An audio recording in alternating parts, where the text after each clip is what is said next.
partir de agora, você ouve o podcast semanal Cooperadores da Verdade, com Rodrigo e Maria Carolina Raimann, apologética católica pela hermenêutica da continuidade.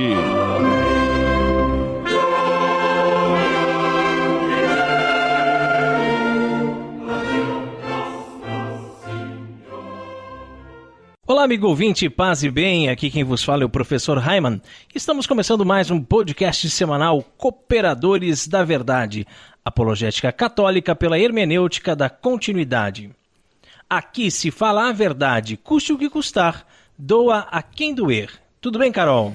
Tudo ótimo, meu bem, tudo muito bem. Graças a Deus, um grande abraço aos nossos amigos, nossos irmãos que vão nos acompanhar a partir de agora. Salve Maria! E o meu grande abraço vai para todos os nossos irmãos dessa terra de Santa Cruz que nos acompanham no site, nas redes sociais e nas diversas rádios que nos retransmitem. E em nosso momento de oração de hoje, além de todas as intenções que estão em nossos corações, nós queremos rezar por todas aquelas pessoas que ajudam este apostolado com doações e também por aquelas que ainda vão ajudar.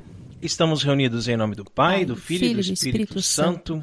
Amém. Que a graça e a paz de nosso Senhor Jesus Cristo, o amor do Pai e a força do Espírito Santo estejam sempre conosco. Bendito seja Deus que nos reuniu no amor de Cristo. Pater noster qui es in celis sanctificetur nomen tuum, adveniat regnum tuum, fiat voluntas tua sicut in cielo et in terra. Panem nostrum quotidianum da nobis hodie, et dimittis nobis debita nostra, sicut et nos dimittimus debitoribus nostris, et ne nos inducas in tentationem, se libera nos a malo. Amém. Ave Maria, gratia plena Dominus tecum, benedicta tui mulieribus et benedictus fructus ventris tui, Iesus. Santa Maria, Mater Dei, ora pro nobis peccatoribus, nunc et in hora mortis nostri. Amém. Gloria Patri et Filio et Spiritui Sancto, sicut erat in principio et nunc et semper et in saecula saeculorum. Amém.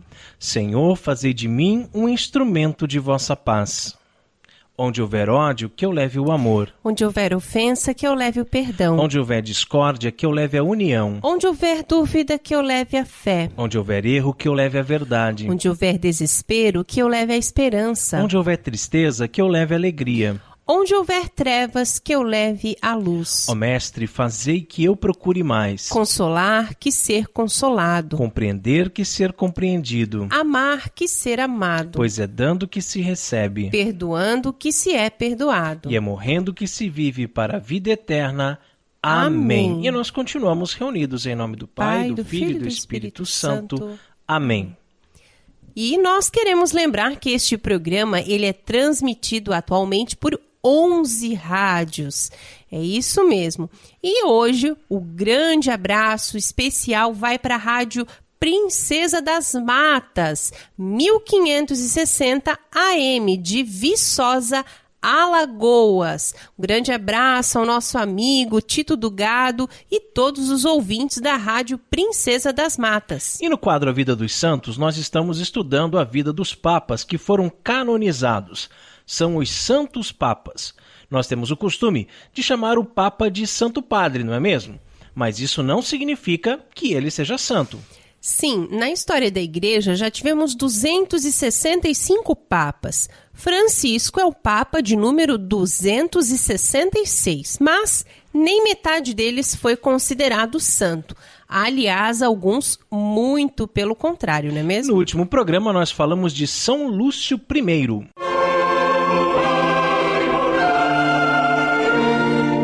A vida dos santos.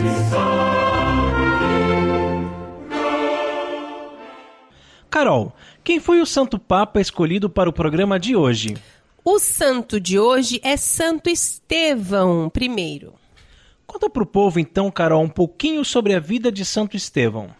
Santo Estevão foi o sucessor de São Lúcio, né? Como nós já falamos, cuja história não muito difere da sua em relação às fortes perseguições sofridas. Também em curto espaço de tempo, foram 2 anos de pontificado, infligidas também pelo imperador Valeriano. A sua dedicação e o empenho em manter a mesma linha do seu predecessor, ou seja, inflexibilidade nas questões relativas à sua fé e ao seu fiel apostolado fizeram que, da mesma forma, recebesse a coroa do martírio pelas mãos do imperador tirano. Filho de Júlio, nasceu no final do II século e, apesar de haver poucos relatos acerca de sua infância, todas as evidências confirmam que pertencia, nesta época, já a uma família cristã. Sua dedicação aos estudos das letras humanas e divinas, particularmente à vida dos santos, fez com que, em curto espaço de tempo, atingisse grau de especial distinção entre os fiéis de Roma. Era jovem quando foi admitido ao clero. Os papas São Cornélio e São Lúcio, que viriam a se tornar os seus predecessores, julgaram que não se podia deixar escondida aquela brilhante tocha de sabedoria. Foi ordenado diácono para, em seguida, ser administrador dos bens eclesiásticos, ao mesmo tempo que recebeu jurisdição vicarial. Logo que assumiu a cadeira de São Pedro, empenhou-se valorosamente no sentido de extirpar a chama da heresia, defendendo em primeiro lugar os sagrados cânones e as orações para o culto divino. Persistia o erro da heresia novaciana, cuja evolução Santo Estevão acompanhou de perto desde os tempos de São Cornélio, que, após decisão conciliar, excomungou e declarou novato um antipapa. As raízes da heresia, apesar disso, alastraram-se danosamente. Foi certamente por sua influência que São Cornélio foi decapitado. São Lúcio, em apenas 8 meses, lutou implacavelmente contra ela durante o seu pontificado. E São Cipriano, bispo de Cartago, que desde os tempos de São Cornélio lutou incansavelmente contra a maligna heresia, foi uma grande coluna de apoio aos seus sucessores, Lúcio e agora Santo Estevão. Os erros doutrinários eram já partilhados por muitos membros do clero, não só do Ocidente, mas também do Oriente. Apesar da condenação dos erros novacianos em diversos outros concílios, com o especial empenho de São Cipriano e também de São Dionísio, bispo de Alexandria. A chama do erro, com enganoso pretexto de reforma, entre aspas, fazia que muitos fiéis em debandada apoiassem as ideias errôneas. Foi, sem dúvida, uma triste, porém necessária fase purgativa no seio da Igreja Católica. Os seus sectários afirmavam que não poderia, em hipótese alguma, serem admitidos à comunhão qualquer pessoa que tivesse caído em crime de idolatria, independente de arrependimento, e que todo o fiel que estivesse em pecado mortal só o poderia ser admitido caso fosse batizado novamente. Estenderam esta proibição a todo o gênero de culpas e tentavam, com os seus atos de insubordinação regional, comprometer o poder de atar e desatar, enfim, o poder da autoridade divina do Papa. Ordenou o imperador que fosse preso Santo Estevão e quis ver-lhe. Perguntou-lhe, sem delongas, se era aquele sedicioso que perturbava o Estado, desviando o povo do culto devido aos deuses do império. Senhor, respondeu Santo Estevão, eu não perturbo o Estado, só exorto ao povo que não renda cultos aos demônios e que adore ao verdadeiro Deus, a quem unicamente se lhe deve adorar. Ímpio! Exclamou o imperador, dessa blasfêmia que acabas de proferir virá a tua morte. E, voltando-se aos soldados de sua guarda, acrescentou, quero que seja conduzido ao templo do deus Marte e que ali seja degolado e oferecido em sacrifício. Executou-se a ordem, mas Tão logo foi conduzido, o céu rompeu em trovões, relâmpagos e raios. Caiu por terra o templo do deus Marte e fugiram todos os pagãos. Ficou só Estevão com as pessoas que o haviam seguido. Retirou-se com eles a um lugar onde costumavam juntar-se e ofereceu o divino sacrifício do corpo e sangue de Jesus. Tão logo acabou de celebrá-lo, os soldados que o procuravam por todas as partes entraram e o degolaram sobre sua cadeira pontifical, quando exortava os cristãos ao martírio. Sucedeu isto em 2 de agosto de 257, e o seu santo corpo, junto com a cadeira em que foi sacrificado, toda banhada de sangue, foi enterrado pelos cristãos no cemitério de Calisto. Trasladou-se sua cabeça à Colônia, onde é singularmente venerada. Santo Estevão I, rogai por nós. E não se esqueça de também visitar o nosso site cooperadoresdaverdade.com. Feller Contabilidade, do nosso amigo Diácono Vital. A Feller Contabilidade fica na rua Aldírio Garcia, número 479. Nesta você pode confiar. Atendimento de segunda a sexta-feira, das 8 ao meio-dia e das 13h30 às 17h30. Telefone 3346-2333. fellercontabilidade@matrix.com.br, em frente à Secretaria da Paróquia São Cristóvão de Itajaí, Santa Catarina. Feller Contabilidade, a sua empresa nas mãos certas. E se você também gostaria de anunciar a sua empresa no programa Cooperadores da Verdade, entre em contato conosco e ajude-nos a evangelizar. Maria Carolina, chegou a hora de mergulharmos nas fontes franciscanas. Devemos viver santamente, sofrendo a cruz de cada dia em resignação, nos ensina São Francisco de Assis.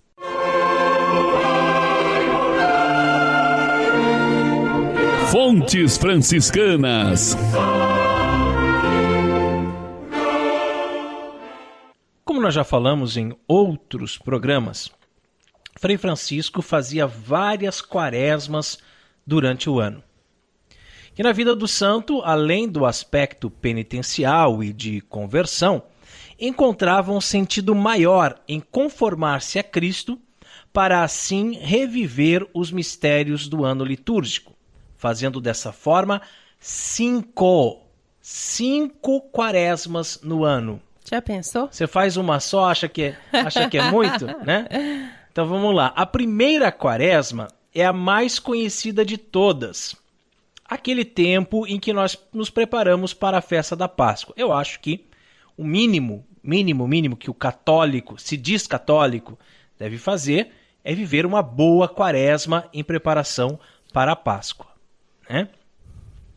Conta-se que certa vez, vivendo esta quaresma, Francisco levou somente 2 pãezinhos e durante estes 40 dias comeu metade de um deles. Imagine, em um período de 40 dias comermos apenas meio pãozinho. E você ainda reclama que tem que ficar sem comer carne, né?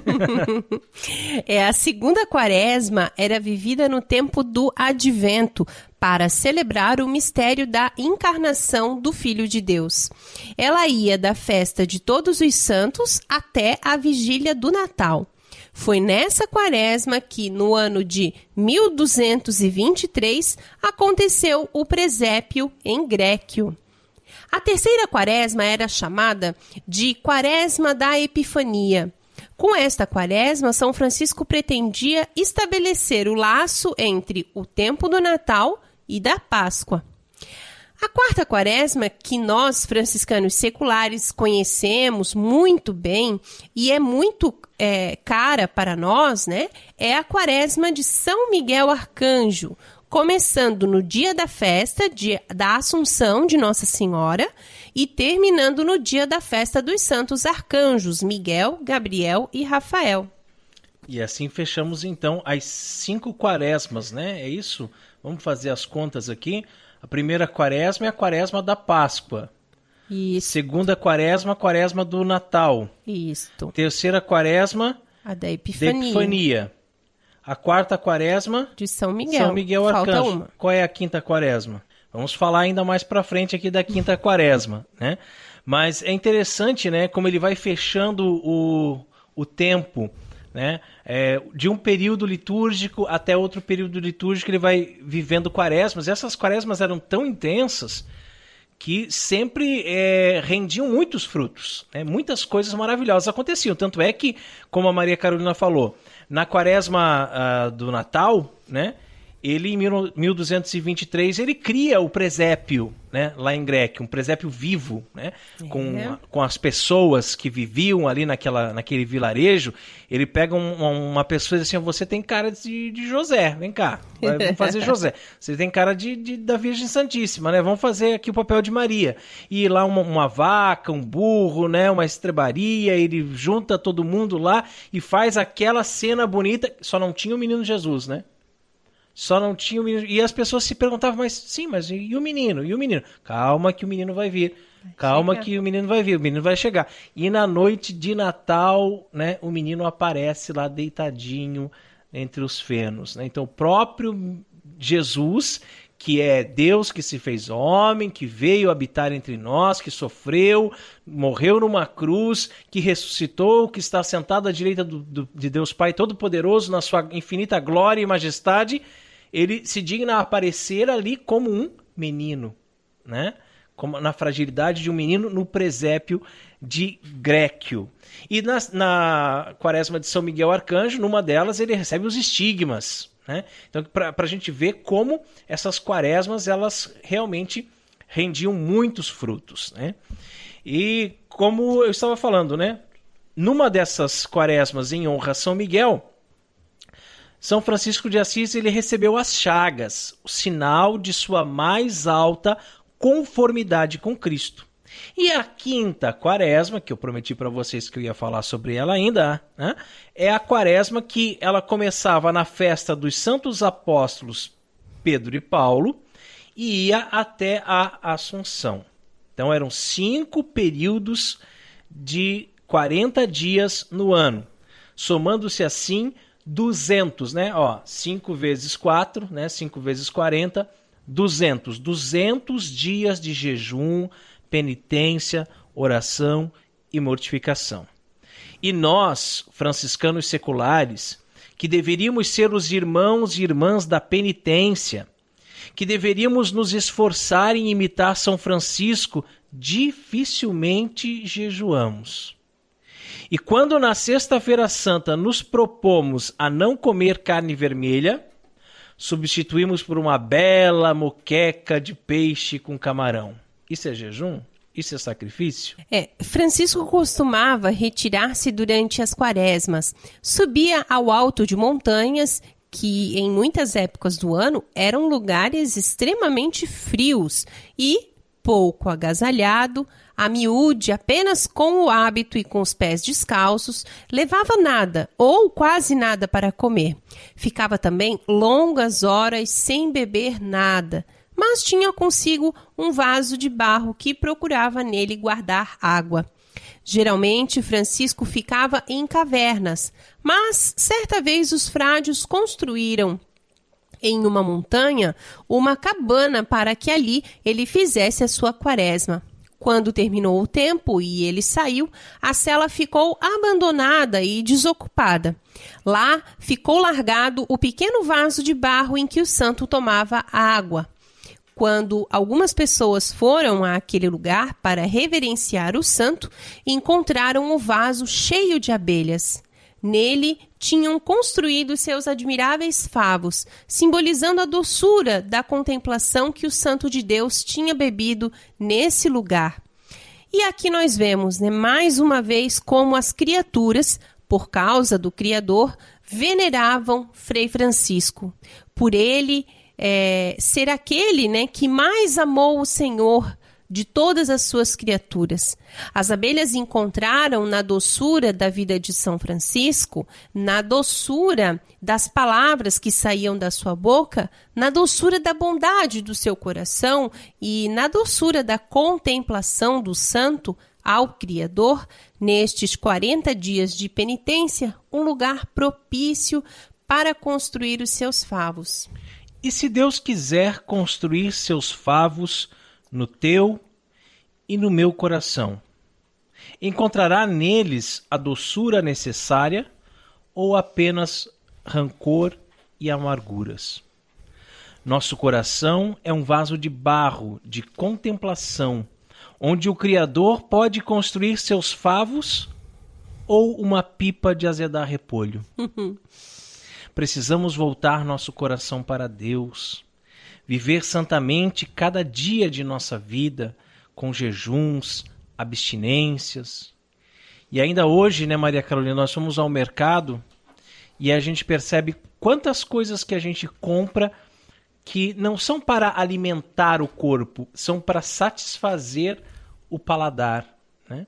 Porque a gente poderia viver assim com feijão, arroz, macarrão, né? Pronto, deu.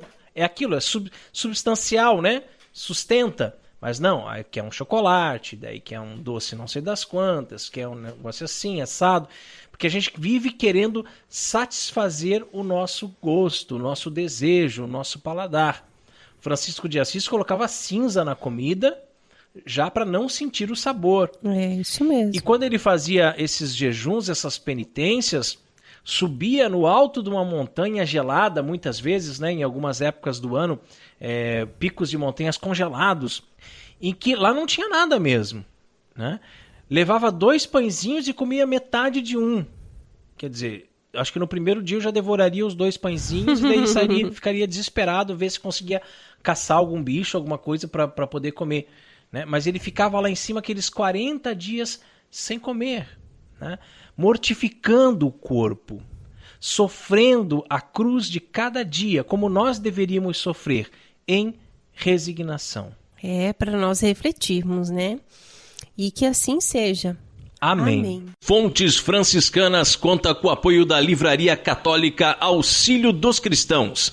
Artigos religiosos. A Livraria Auxílio dos Cristãos fica na Praça Governador Irineu Bornhausen, centro de Itajaí, no estacionamento da Igreja Matriz do Santíssimo Sacramento.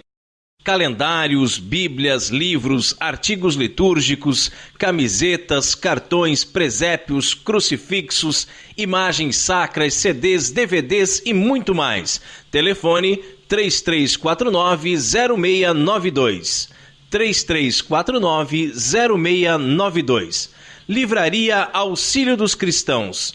21 anos de tradição. E com o objetivo de adquirirmos um novo notebook para a gravação do nosso programa, nós estamos fazendo uma vaquinha. Entre em nosso site e clique em vaquinha com K. O link fica no canto superior direito. Precisamos da sua ajuda para melhor servi-lo. Mas se preferir, você pode se tornar um sócio do Clube do Ouvinte dos Cooperadores da Verdade. Isso, e ao se tornar um sócio, além de ajudar e muito com essa obra de evangelização, você tem várias recompensas. Entre em nosso site, clique em apoia.se, está lá do lado da vaquinha. Você pode contribuir com qualquer valor a partir de R$5 e assim nos ajuda a evangelizar. Não fique de fora dessa, seja um sócio evangelizador. Nós contamos com você. E no quadro mais treteiro do programa Cooperadores da Verdade, hoje vamos falar sobre o Escola Sem Partido.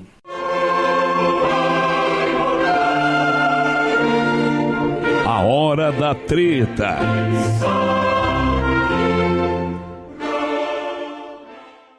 Escola sem partido. Fim da doutrinação? ou mordaça para os professores? Ih, é treta, hein?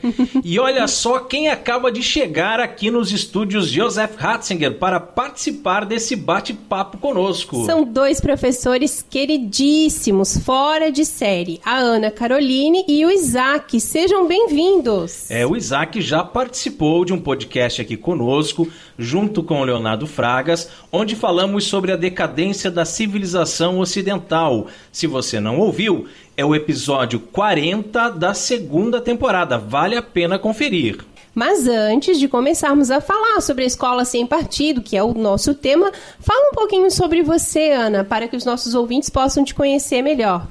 Oi, pessoal, tudo bem? É um prazer estar aqui com a Carol, com o Raiman.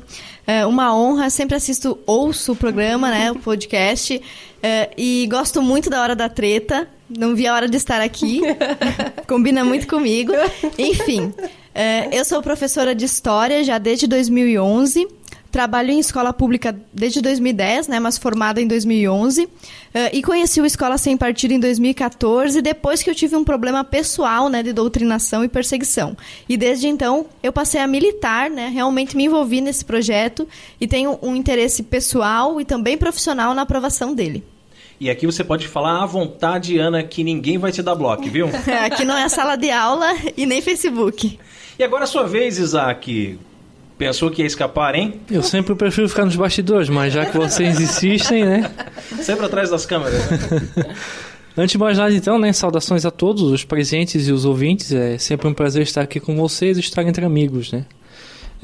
Então, igual a maioria dos presentes aqui, eu também sou professor de História e venho lecionando para turmas dos anos finais e do ensino médio da Rede Pública em Itajaí desde 2009. Em 2015, eu entrei para esse ramo do audiovisual, agora profissionalmente, né? Sempre tive interesse na área. Então, estou começando a estruturar a minha própria produtora, que é a Oikos, né? Que ela é mais especializada em vídeos institucionais e conteúdo multimídia para a internet, né? E é nessa toada aí que a gente está fazendo algumas colaborações tanto com o canal Cooperadores da Verdade e também alguma coisa ou outra para a vlogoteca da minha estimada Ana Caroline Campagnolo. A Ana Caroline Campagnolo não falou sobre a vlogoteca. Eu acho muito legal, eu vejo sempre os vídeos, acho bem bacana mesmo esse teu trabalho, Ana. É generosidade de vocês, é que eu quis ser sucinta. Mas enfim, como o Raiman mencionou, como os bloqueios e a perseguição de alguns temas é bastante recorrente nas redes sociais, como no Facebook, e na sala de aula não se pode dizer tudo o que se quer, né, principalmente a respeito de política, eu acabei criando um canal com conteúdo mais liberal e conservador, que é o vlogoteca.com. Nós temos um site, um canal com resenhas e resumos de livros. Muito bem, e é difícil nós conseguirmos reunir sob o mesmo teto 3 professores de história conservadores, professores de direita. É, né? Quase um milagre, né? Então, galera, o fim da doutrinação ou mordaça para os professores? Vamos começar repassando algumas informações importantes sobre o Escola Sem Partido que nós encontramos no site programa escolasempartido.org. O programa Escola Sem Partido é uma proposta de lei que torna obrigatória a afixação em todas as salas de aula do ensino fundamental e médio de um cartaz com o seguinte conteúdo. Primeiro, o professor não se aproveitará da audiência cativa dos alunos para promover os seus próprios interesses, opiniões, concepções ou preferências ideológicas, religiosas, morais, políticas e partidárias. Segundo, o professor não favorecerá, não prejudicará e não constrangerá os alunos em razão de suas convicções políticas, ideológicas, morais ou religiosas ou da falta delas. Terceiro, o professor não fará propaganda político-partidária em sala de aula, nem incitará seus alunos a participar de manifestações, atos públicos e passeatas.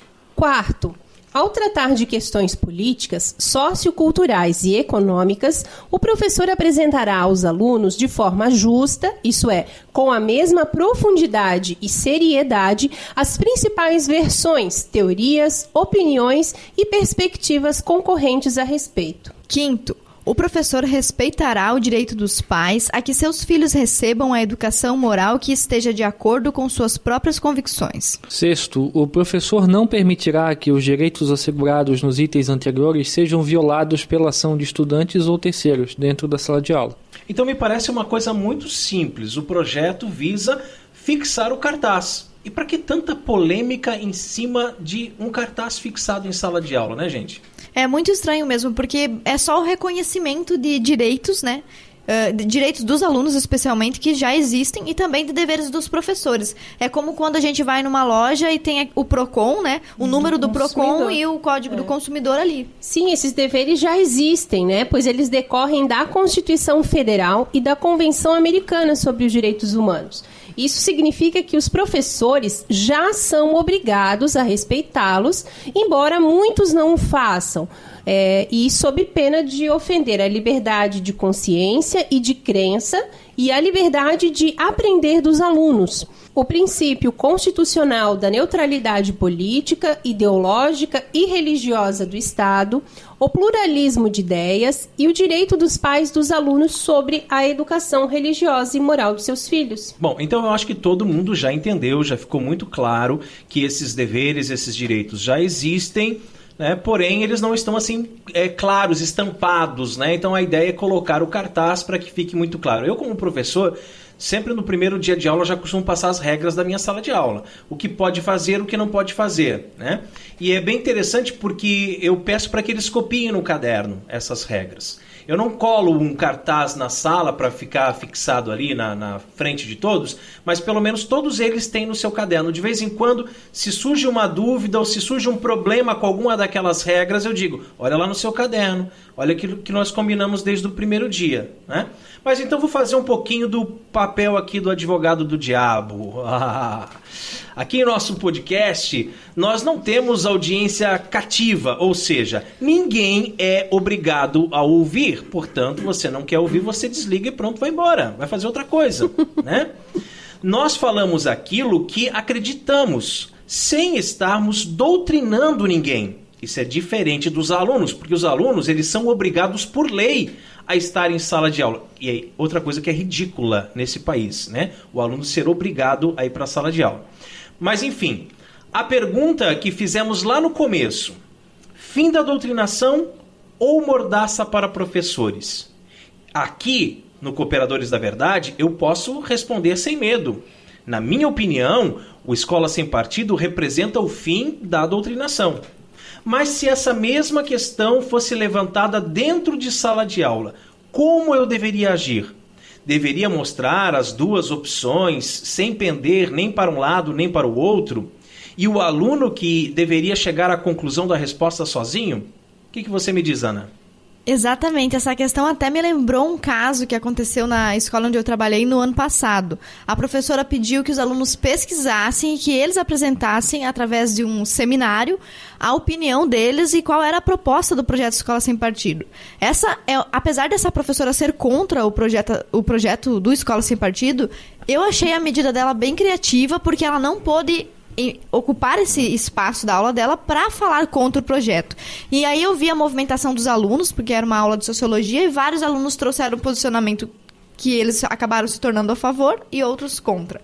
Mas nem sempre se tem tempo para isso, principalmente, por exemplo, se você estiver numa aula de matemática, português, que são conteúdos fundamentais e para os quais os alunos já estão, né, nesses assuntos, nessas disciplinas, nossos alunos já estão bem para trás em níveis internacionais e índices internacionais. Então, nesses casos, não convém você fazer um trabalho desse. Então, fica a minha sugestão de que se atente para as próprias sugestões do projeto do Escola Sem Partido, como, por exemplo, no item 4, né, que diz, ao tratar de questões políticas, socioculturais, no caso aqui uma questão política, seja apresentado de forma justa, com a mesma profundidade e com a mesma seriedade todas as versões possíveis. Nesse caso do Escola Sem Partido, são duas as posições possíveis. Ou você é contra ou você é a favor do projeto. Eu sou, pessoalmente, a favor do projeto e várias vezes os alunos já me perguntaram sobre isso no decorrer das aulas. Eu geralmente digo que sou a favor em virtude disso, mas outros professores costumam ser contra porque consideram um assalto à liberdade de cátedra, etc, etc. O ideal é você, com sinceridade e honestidade, dedicar o mesmo tempo para apresentar para os alunos as duas principais opiniões e quem são os principais propagadores. Então, geralmente, eu aconselho os alunos que pesquisem na internet mais sobre o fundador do Escola Sem Partido, que é o Miguel Najib, e mais sobre os seus opositores, né? Pessoas como, por exemplo, a deputada Maria do Rosário, e entre outras que são contra o projeto. Então, acho que ficou bem entendido, né? Eu posso dizer a minha opinião enquanto professor. Dizer assim, na minha opinião, eu sou a favor, mas eu quero que vocês conheçam os dois lados da moeda. E aí você explica, aproveita aquele seu tempo de aula para explicar o que é o projeto, os prós e os contras, para que eles possam chegar às suas próprias conclusões, né? E aí, continuando, né, dentro dessa linha de raciocínio, às vezes a gente tem alguns temas polêmicos dentro do próprio conteúdo de história. E aí a questão do comunismo, do capitalismo, enfim. Mas às vezes acontecem coisas assim inesperadas. Digamos que nessa madrugada teve um movimento de pessoas que depredaram lojas e sacaram tudo e tudo mais. E aí no dia seguinte você chega na sala de aula, os alunos já estão perguntando: mas professor, quem são essas pessoas? Elas são do bem? Elas não são? Como é que é e tal? Aí como é que você se posiciona nessas questões, né? Porque se você vê que aquele grupo é de um determinado movimento partidário, né? Enfim, você vai dizer claramente para os alunos: não, esse pessoal está errado, eles não deviam fazer isso, ou você vai ter que parar tudo que você estava fazendo para mostrar sempre os dois lados da moeda, né? E como eu coloco aqui, se algum aluno me perguntar: qual o menos pior, comunismo ou capitalismo? Eu posso responder que é o capitalismo, pois essa é a minha opinião, ou assim eu estarei doutrinando. Outro exemplo, eu sou monarquista, professora Ana é republicana, ambos somos professores de história. Ambos, ao ensinar a história do Brasil, falaremos sobre a monarquia e sobre a república, sem em momento algum transparecer que uma forma de governo é melhor do que a outra? Eu quero que o professor Isaac, que está tão caladinho ali, responda, mas já vou deixar bem claro que eu só estou fazendo, gente, esse tipo de pergunta para que os nossos ouvintes possam entender melhor sobre o assunto. Eu acho que o problema, na verdade, ele vai um pouco além dessa questão de transparecer, tu ser a favor de uma coisa ou outra, né? A coisa complica mesmo, vamos dizer assim, se pegas uma aula que deveria expor esses dois sistemas, né, fazer um contraponto ali, e no fim tu acabar fazendo disso aí a propaganda para um desses sistemas, né? Eu acho que esse é o grande problema. O professor, na verdade, ele precisa ser imparcial na explanação do conteúdo, né? Apresentar os fatos e as possíveis interpretações que ele suscita, e não ficar falando de suas próprias impressões sobre aquilo, né? Ele vai apresentar os fatos ali, e quem tem que criar impressão sobre algo é o aluno, não o professor, né?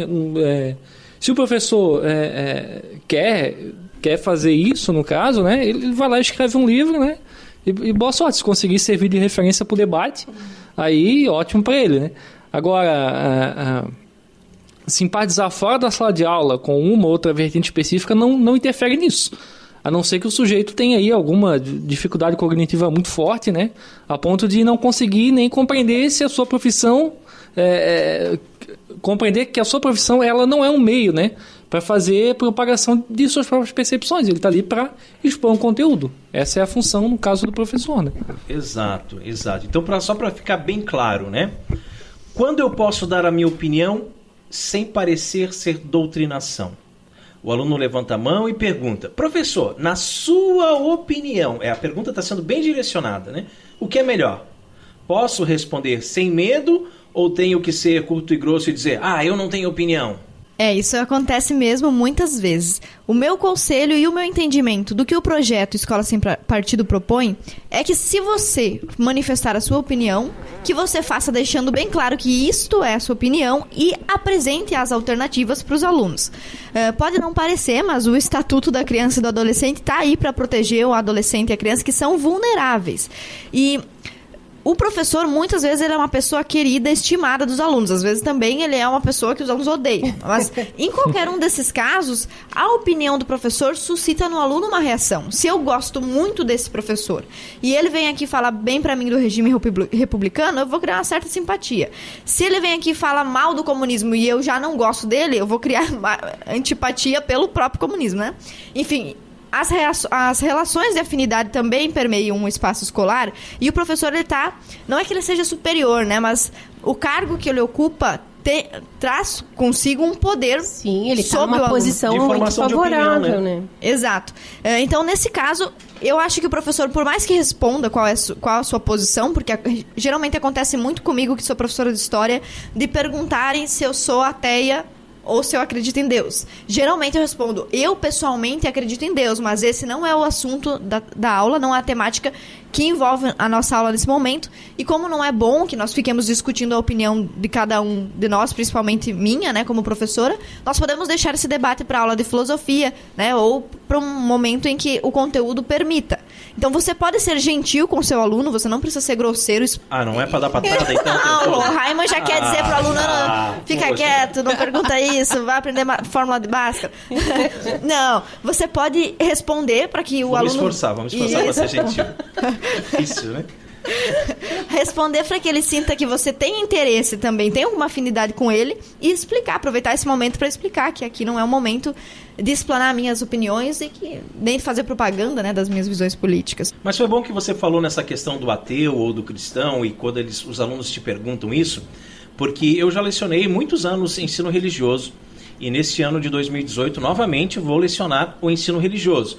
E sempre, na minha sala de aula, os alunos nem suspeitavam qual era a minha religião, né? Porque com essa barba desse tamanho, o pessoal pensa que eu sou muçulmano, né? Então, geralmente procuro ocultar a cruz ou tal que eu estou usando, porque vocês podem perceber que é bem discreto. Bem né? grande, bem grande. Eu coloco o jaleco por cima e dá aquela disfarçada. E, olha, eu garanto para vocês, assim, durante o ano inteiro, os alunos ficam perguntando, professor, mas qual a tua religião? Qual a tua religião? E eu, grosso, como sempre, né? Eu já respondia, eu sou professor. Qual a tua religião? Professor. Qual a tua religião? Professor. Aqui dentro eu não tenho religião. Se vocês quiserem conversar sobre qual é a minha religião lá fora, ou pelas redes sociais, enfim, aí eu posso abrir um espaço para vocês. Mas aqui dentro da sala de aula eu não tenho religião. Agora eu pergunto para vocês, e mais direcionado aqui para o nosso amigo Isaac. Isso, né, está de acordo com a linha de pensamento do Escola Sem Partido? E ao se tratar de religião, não correria o risco de cair no relativismo, como se todas as religiões fossem boas? Bem, Raiman, eu acho que tu tá sendo um pouco radical demais, assim, nesse teu posicionamento, né? Tu acha ele radical demais? Não, Exato. só nesse posicionamento. Os outros, assim, eu não discuto, assim, né? Não, mas assim, no caso, eu acho que o professor, ele não precisa anular aquilo que ele é, né? Para ser imparcial na exposição do conteúdo. Tu pode continuar sendo católico e expondo o conteúdo sem necessariamente estar fazendo pregação católica ou algo nesse sentido, né? Por exemplo, se eu fosse lecionar uma aula de ensino religioso, né? Eu não estaria falando sobre a minha verdade e nem fazendo juízo de valor, né? Eu preciso falar sobre cristianismo. Eu vou falar. Eu preciso falar sobre as crenças de origem africana, ou o hinduísmo, enfim. Né? Eu vou falar como um observador, não como um praticante. Só isso. Até fugindo um pouco do nosso Escola Sem Partido, mas já que entramos nessa linha aqui do ensino religioso, é que uma coisa que é bem interessante, teve um ano que eu disse para os alunos que eu era católico, né? E aí eu percebi que um fenômeno interessante aconteceu. Apesar de que a minha aula continuava sendo a mesma de todos os outros anos, imparcial e falando de todas as religiões, explicando como que elas surgiram, os seus fundadores, quais são os seus cultos, os seus ritos, os seus mitos, enfim. Mas sempre que eu falava da Igreja Católica, e estava ali no plano de aula, era o dia de falar sobre a Igreja Católica. Tá falando porque ele é católico, entendeu? Então os alunos mesmo acabam distorcendo as coisas, achando que você está puxando a sardinha para a tua brasa, né? Porque eles não têm ainda esse entendimento, até pela imaturidade deles. Sim. Ainda, né? E achar que você está defendendo uma determinada religião. Bem, gente, esse papo vai longe, né? Mas é bom entendermos que o único objetivo do programa Escola Sem Partido é informar e conscientizar os estudantes sobre os direitos que correspondem àqueles deveres, a fim de que eles mesmos possam exercer a defesa desses direitos, já que dentro das salas de aula ninguém mais poderá fazer isso por eles. Vejamos o que disse Max Weber, que foi um intelectual, jurista e economista alemão considerado um dos fundadores da sociologia, né? Em uma sala de aula, a palavra é do professor e os estudantes estão condenados ao silêncio. impõem as circunstâncias que os alunos sejam obrigados a seguir os cursos de um professor, tendo em vista a futura carreira, e que ninguém dos presentes em uma sala de aula possa criticar o mestre. É imperdoável a um professor valer-se dessa situação para buscar incutir em seus discípulos as suas próprias concepções políticas, em vez de lhes ser útil, como é o seu dever, através da transmissão de conhecimento e de experiência científica.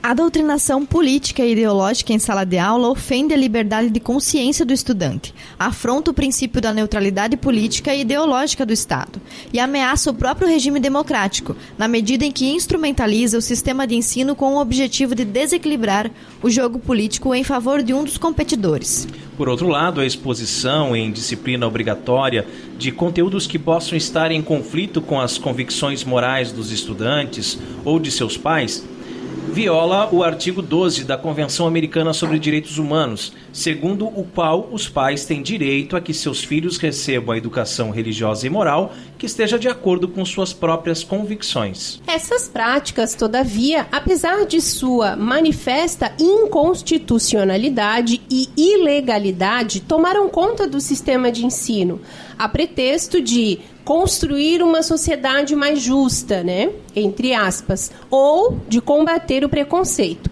Professores de todos os níveis vêm utilizando o tempo precioso de suas aulas para fazer a cabeça dos alunos, né, sobre questões de natureza político-partidária, ideológica e moral.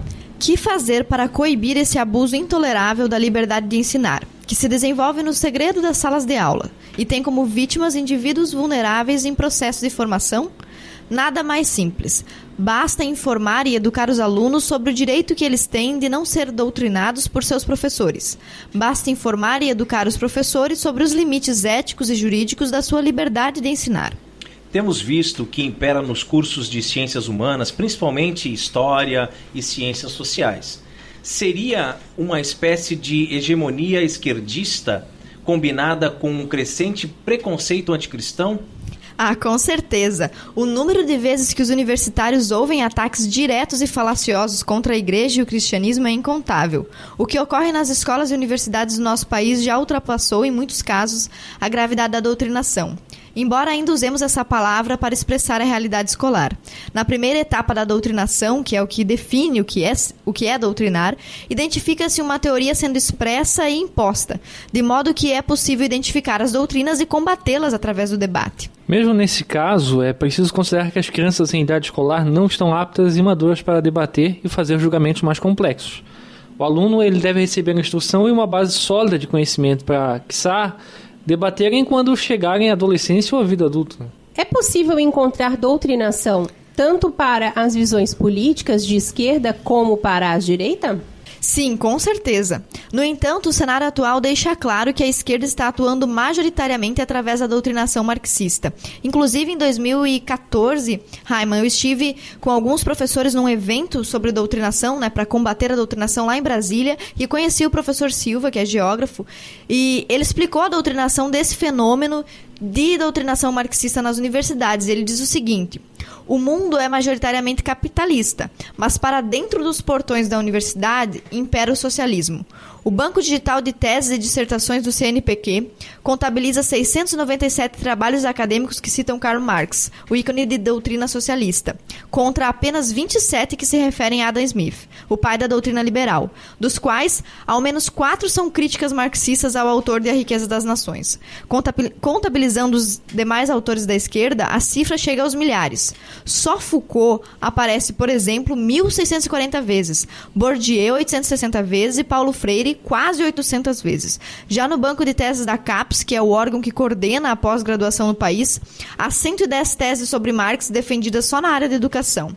A hegemonia da esquerda no pensamento acadêmico tem graves consequências, começando pela completa politização do ensino, mesmo nas universidades, principalmente nos cursos de pedagogia e nas licenciaturas. Em tese, esse seria um dos motivos para ter surgido Escola Sem Partido? Como se deu esse processo? há mais de uma década, com uma ONG que buscava combater a doutrinação escolar, né? Tudo começou quando um pai se sentiu incomodado com um professor de história que fazia comparações entre o guerrilheiro comunista Che Guevara e São Francisco de Assis. São exatamente o mesmo, né? Um dos santos mais amados da Igreja Católica, né? E tinha apenas que ser o professor de história, né? Coitados, né? Sempre nós, né? Hoje, o Escola Sem Partido, então, ele é uma comissão especial na Câmara dos Deputados, né, e pretende aprovar a PL 7180, que apenas informa quais são os deveres e direitos dos professores e alunos dentro de uma sala de aula. Quem criou esse movimento, então, Ana? Quem criou foi o procurador do estado de São Paulo, o Dr. Miguel Najib. Ele também é advogado e, inclusive, acredito que os ouvintes vão ficar felizes em saber, é católico e é realmente um homem de Deus, um cara de muita fé mesmo. E muito honesto, muito isento nessa questão de lutar pelos direitos, porque ele também, ao defender os direitos da filha dele, que era católica, ao criar esse movimento, também defende os filhos das famílias que são materialistas, ateias, espíritas, né? Porque esse projeto não é um projeto católico, né? Apesar do seu criador ser. E o Miguel Najib explica que ao longo de 10 anos eles acumularam uma grande quantidade de provas que demonstram, de forma irrefutável, que essa prática de doutrinação da qual nós estamos falando aqui já se espalhou por todo o sistema educacional, desde os níveis de educação superior, ensino médio e também ensino fundamental e básico. Desde os pequenininhos, né, Ana? Desde lá do berçário, se a gente for analisar bem. Nenhuma professora de creche que dá mamadeira para os bebês chegou ali sem ter estudado muito Foucault, Paulo Freire, Vygotsky. É um negócio incrível. Não existe hoje uma única instituição de ensino público ou particular que possa se dizer que está livre ou imune a essa praga da doutrinação. Essas provas acumuladas pelo Escola Sem Partido, elas são plenamente consistentes com os resultados da última pesquisa já feita sobre o assunto no Brasil, que foi uma pesquisa realizada em 2008 pelo Instituto Census. E são consistentes, sobretudo, com a experiência direta, pessoal, de todos os que passaram pelo sistema de ensino nos últimos 30 anos. Então, para concluir, gente, 10 anos depois da sua criação, nós acreditamos que o Escola Sem Partido contribuiu de forma decisiva para dar maior visibilidade ao problema da doutrinação nas escolas e para ampliar a compreensão dos limites éticos e jurídicos da liberdade de ensinar, já que a doutrinação se define juridicamente como sendo o abuso da liberdade de ensinar do professor em prejuízo da liberdade de aprender do estudante. E o crédito desse texto, que serviu de base para a nossa reflexão, foi em parte tirado do site programaescolasempartido.org, como já dissemos, e também, em parte, escrito pela professora Ana Caroline. Espero que tenham gostado. Eu gostei muito. Eu também. Quero dizer que eu achei muito legal. E chegamos à hora mais esperada aqui do programa Cooperadores da Verdade, onde vão fazer a Ana beber hoje, hein? Meu Deus, eu não sei fazer isso. Se eu sair dançando pelo condomínio... Os puritanos piram.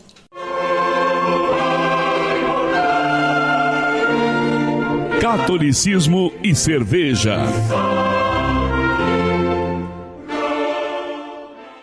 E a cerveja de hoje é uma Stellen Beer Pilsen Atalaia, feita pelo nosso amigo Shailon. É, isso aí. O Shailon já é nosso conhecido, assim, de longa data, né? Ele é cervejeiro caseiro, assim como nós, né, também, e nos presenteou com algumas de suas magníficas criações para serem degustadas aqui nesse quadro. Uma coisa interessante é que ele também colocou o seu nome na cerveja, né? Stellen, assim como fez o professor Raimundo. Cerveja clara e refrescante, com sabor leve de lúpulo. Então, como já falamos, trata-se de cerveja artesanal, caseira, feita na panela, aqui na nossa cidade de Itajaí. A sua graduação alcoólica é 4,7%, a temperatura de serviço fica entre 0 e 4 graus, o copo ideal é a tulipa e ela está disponível em garrafas de 500 ml. O amargor é 27,7 IBU. E essa cerveja do Shailon, ela está dentro da lei da pureza alemã de 1516, a Reinheitsgebot. Os seus ingredientes são água, malte, lúpulo e levedura somente, sem adição de conservantes. E ela harmoniza bem com peixes, frutos do mar, saladas de folhas verdes e aperitivos. O rótulo dela ficou bem bacana também. Você precisa mandar fazer uns rótulos para suas cervejas, marido. É verdade. Eu gostei também do nome em homenagem à nossa praia tão bela aqui de Itajaí. É, isso aí. Oremos. Abençoai, Senhor, esta criatura cerveja, que da riqueza do grão vos dignastes produzir, para que seja remédio salutar ao gênero humano. Concedei ainda pela invocação do vosso santo nome, que quem quer que dela beba receba de vós a saúde do corpo e a tutela da alma. Por Cristo nosso Senhor. Amém. Amém. Vamos experimentar, gente? Vamos lá. Primeiro o cheiro, né? O cheiro bem dentro do estilo, bem né? dentro do estilo. Da O Pilsen. malte bem característico mesmo, né? A cor também, assim, um pouco turva para uma Pilsen, né? Porque geralmente a Pilsen é um pouquinho mais clara, né? Mas tá bem a brilhante. espuma, ela é bem persistente. Você pode ver que ela permaneceu bem no copo. É de fato bem refrescante. Sim. Tem um leve amargor que fica no retrogosto, né? Mas ela é bem leve bem mesmo. característica mesmo, bem marcante, né? O que você achou, Ana? Você que não gosta de cerveja, não bebe cerveja. Não sei o que eu tô bebendo, se não for cerveja, não vou saber. Mas muito bacana, eu gostei. Gostei, é uma cerveja encorpada, mas ao mesmo tempo ela é leve, não é muito amarga, né? Para uma Pilsen, né? O estilo... Parabéns ao Shailon, né? Muito bacana. E você que está nos ouvindo agora, também sabe fazer cerveja e quer ter a sua obra-prima degustada aqui no programa Cooperadores da Verdade e ainda ganhar uma propaganda na faixa? Entre em contato conosco. contato@cooperadoresdaverdade.com. Catolicismo e cerveja conta com o apoio da Beer House Cervejas Especiais. Empório especializado em cervejas nacionais e importadas, com agradável espaço para degustação e inúmeras opções para presentes. Produtos para harmonização, copos, taças, kits e cestas e, é claro, muita cerveja. Aberto ao público de segunda a sexta, das 15 às 23 horas e aos sábados, das 10 às 22 horas. A nossa missão é trazer o universo cervejeiro cada vez mais próximo dos apreciadores dessa bebida inigualável. A Beer House está situada à Avenida Coronel Marcos Conder, número 950, Sala Térrea, Centro, Itajaí, Santa Catarina. beerhouse.mkt@gmail.com. Fone 3045-5821. Beer House, a primeira casa cervejeira de Itajaí. E nós queremos agradecer a importantíssima e diria até a histórica participação dos professores aqui em nosso podcast. Como já falamos, não é todo dia que nós conseguimos reunir 3 professores de História de Direito, não é mesmo? Muito obrigada, professora Ana Caroline, né, que posso dizer minha amiga, e Isaac também, meu amigo. Deus os abençoe. Foi um prazer, Carol, Raiman. Inclusive, nós nos conhecemos por causa de política e religião de direita, né? Então, já é uma coisa que está fazendo bem para as nossas almas e também para a nossa união. Inclusive, quero aproveitar um momento, né, de despedida para conversar com você que está nos ouvindo, que é pai, professor, cristão, conhece famílias cristãs que estão passando por esse problema, por esse dilema de doutrinação ou de falta de materiais para uma educação mais tradicional e até diria mais confiável para as crianças, para os seus filhos, né, para os seus conhecidos, que passe lá no meu site, nós já falamos sobre ele, vlogoteca.com. Lá tem uma aba só sobre educação liberal, e você também vai achar muito material religioso e indicação de outras pessoas que trabalham no combate dessa doutrinação, cursos muito bons também para pais e professores. Então passa lá, é vlogoteca.com. E eu acho importante, assim, eu como mãe, muito legal que você falou isso, Ana, porque eu como mãe eu sempre estou olhando o caderno do meu filho, perguntando para ele sobre as aulas, né, sempre em cima. Então é importante para os nossos ouvintes que estão, né, realmente acompanham o programa, que acompanhem, que leiam mais sobre o assunto e que fiquem sempre muito ligados, assim, né, ao dia a dia escolar dos seus filhos. Eu agradeço pelo convite e também pela cerveja, né? É sempre bom estar com vocês, né? Fiquem com Deus. Mais uma vez, muito obrigado. Esperamos que vocês voltem novamente em breve. E rezemos a Virgem que nos proteja, nos guie e cuide do nosso apostolado. Salve Regina, Mater Misericordiae, vita dulcedo spes nostra salve. A te clamamos, exulis filii Eve, a te suspiramos, gementes et flentes in ac lacrimarum vale. Ea ergo advocata nostra, ilus tuus misericordis oculos ad nos converti, et Iesum benedictum fructus ventris tui, nobis spos hoc exilium ostende. O clemens, o pia, o dulce Virgo Maria, ora pro nobis sancta Dei genitrix, udignificiamus promissionibus Christi. Amém. Subtum presidium confugimus sancta Dei genitrix, nostras deprecationes ne despicias in necessitatibus nostris, sede a periculis cunctis libera nos semper, Virgo gloriosa et benedicta. Amém. E chegamos ao fim de mais um programa Cooperadores da Verdade. Venha você também ser um cooperador. Colabore com esse apostolado, fazendo sua doação para que possamos adquirir equipamentos melhores e manter esse programa no ar. Contamos com a sua generosidade e também com a sua oração. Muito obrigado a você que nos acompanhou nesse podcast. Ajude a divulgar compartilhando nas redes sociais. Muito legal, muito obrigada, marido, por mais esse programa, né? Que Deus seja louvado e que Deus nos abençoe a todos nós. Salve Maria. Obrigado, Carol. Obrigado, queridos ouvintes. Rezem por nós. Deus abençoe a todos. Paz e bem.